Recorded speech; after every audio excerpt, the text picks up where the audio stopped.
Hey everybody. Ooh, it's cold out there. I hope that you all are staying warm. Thanks for joining me for this little video version of class today, since we're once again in danger of frostbite if we venture outside. Today we're going to walk through the results of our review, and I'm going to walk through some of the data that you all helped to generate in Eli as a function of doing the review activity. And along the way, hopefully what you can listen for are some trends that I'm going to highlight that are true for the whole class, and then you'll have some information that you can use to reflect on your own personal results. I'll show you how to get to those, and then you can decide, hopefully from there, what your own personal learning goals are. So this is my screen in Eli as a review is getting finished, and you can see that at this point it's about 2:30 right now. I am seeing about 15 of 17 people who finished, which is pretty good. So the other two of you, get going. Classmate number 2, I'm looking at you. Classmate number 7. But already with this number of reviews completed, we can do some pretty good work now to start identifying trends. So the first thing I'm going to highlight are our trait identification, and you might recall these actually speak directly to the features that should be on each of your project pages. The first two features that I ask you to look for are really required elements. They're things that everyone should have. So ideally we should be seeing over here in percentages 100%, but you can see that we aren't yet, and that's indicative of some changes that need to be made.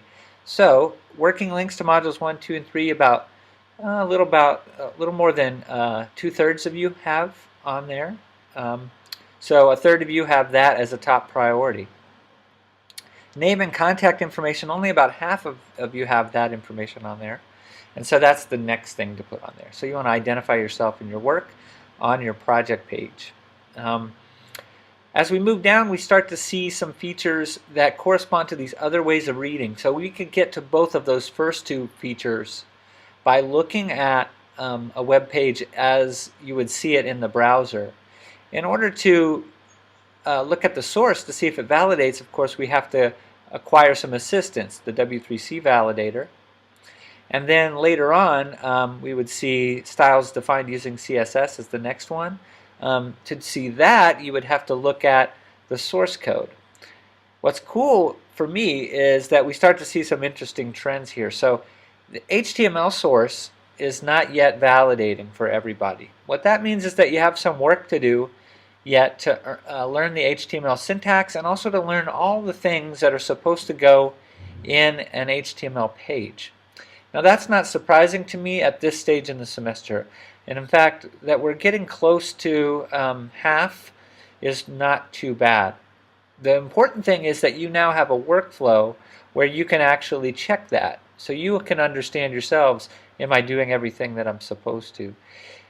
Here's what I recommend. Go to our textbook, the Stolly book.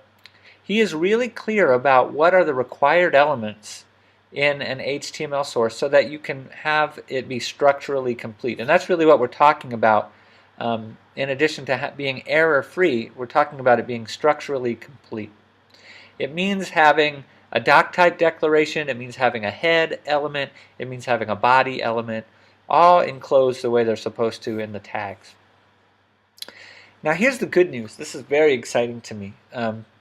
I hit a concept in class really hard over the first couple of weeks that sometimes in the past I've saved for later in the semester, but it looks to me like you all are grasping really well, and that is the source in HTML. Those would be the HTML tags, really defines the structure of the page, right?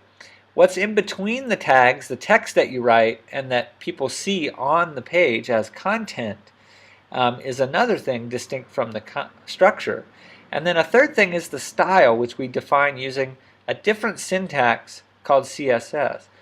Well, the reviewers are seeing, and I agree with them by the way, clicking through to look at what you are reviewing, that you are kind of understanding that. That is, you understand that style and source are different, and the way that I can see an indicator for that is because 93% of you are using CSS to declare your styles, which is really cool. In the past, sometimes it's taken some groups a long time to grasp that concept that these two things have to live in separate places. So that's a big hurdle. Learning the syntax always takes a little bit of time, so don't be discouraged by these results. In fact, I think these are really cool results. It says that the main thing I was emphasizing, I think you're getting. One or more images is also present, so you all are starting to, you're quick to pick that up, which is cool. Moving down the page, I now have some scaled responses that I can go over with you that are pretty cool as well.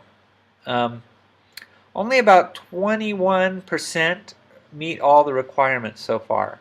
That means that you all have some revisions to plan, and you have some feedback now to help you do that.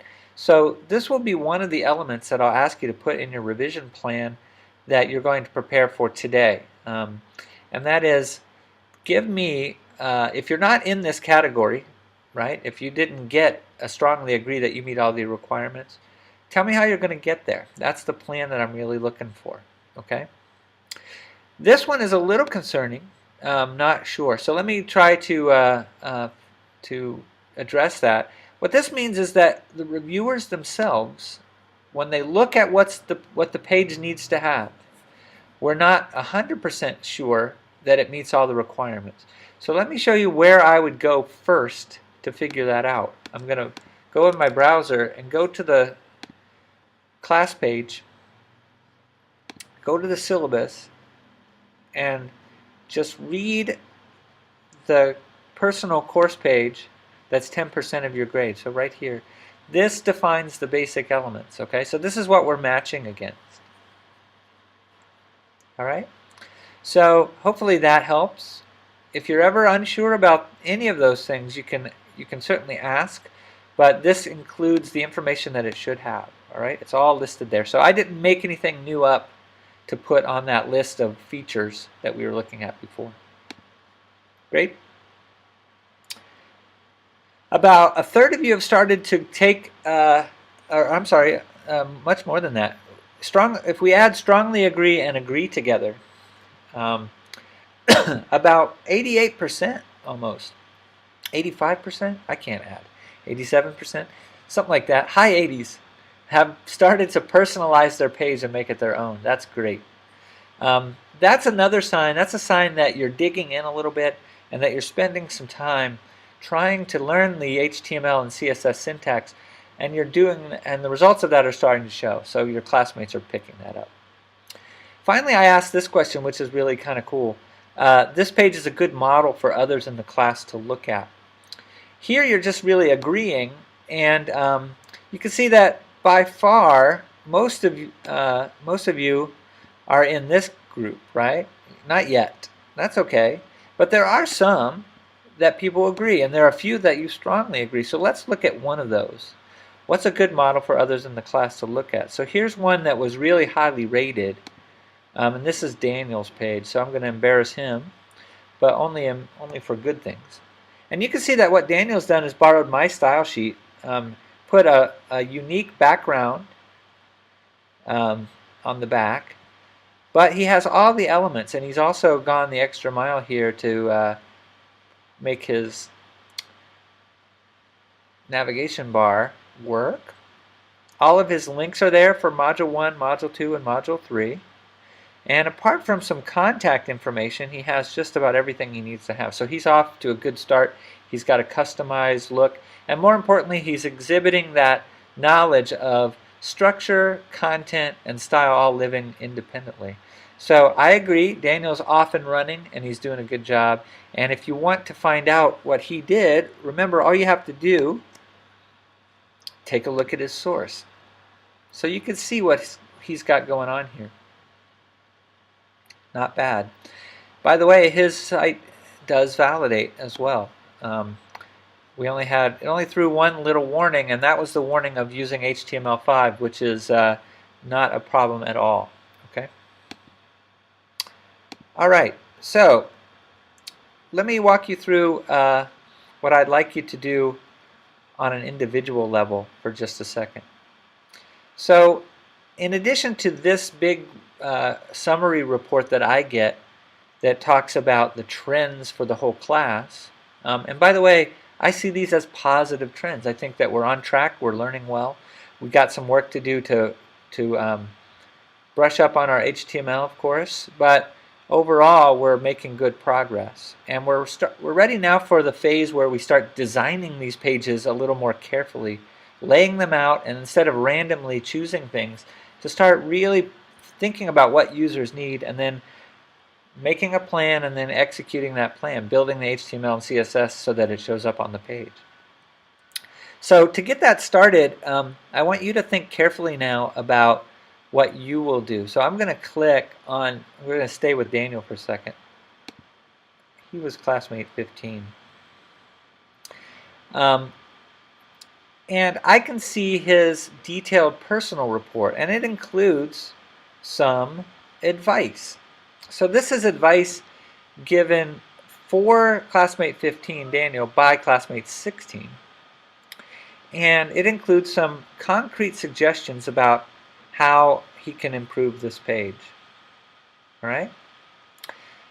One of the nice things is that we can see here is we've started to make some design recommendations, and he could endorse these if he wants. He can respond back to that person by giving that comment a helpfulness rating. So if you like your advice, go ahead and do that. I can do that as well. I can click this if I think this is advice that he needs to take. Now this isn't bad advice, but I don't think that at this stage it is his top priority. One of the things I'm going to suggest, though, is that he listen to this piece of advice, right? Because I think he's ready to take on this challenge of creating a brand new style sheet for himself. So I'm going to endorse this one. It doesn't mean that I think this is bad advice, but I think that this is something that he can do. Now, classmate 15, Daniel, and classmate 17 can both see that I've endorsed this as a good piece of advice. So, Daniel, if you're watching, I don't think that what you've done is bad. I just think that you're now ready to step up one new level, get a new challenge. As we can see, he has some other explanation of the responses that he got. According to the validator, only one error, not bad. So, good work overall. So what Daniel and all the others of you can do now is take a look at all of this information. Look at how you did relative to the class, so you can see him versus the rest of the group. We know that he did well. And use that and take some notes about what you want to do and what you still need to learn. And that's what you'll record in your revision plan. So I'm going to take a look at that just 1 second. The revision plan looks like this. Write a short reflection on the feedback that you received and explain what things you still need to learn about to improve your page, what are the things you personally want to improve on, what changes you want to make, and what things you think might be good learning goals for the whole group. All right? I will then have a look at all of those things when you turn them in. You'll have a chance to share them with me. And for example, I'll show you what that looks like. Once Gina's revision plan is in place, I will have an opportunity here to respond to it. And that's where the first time I will give you feedback is, okay? So I'll look at that point, I'll be able to see her original submission, the review she got, and the revision plan.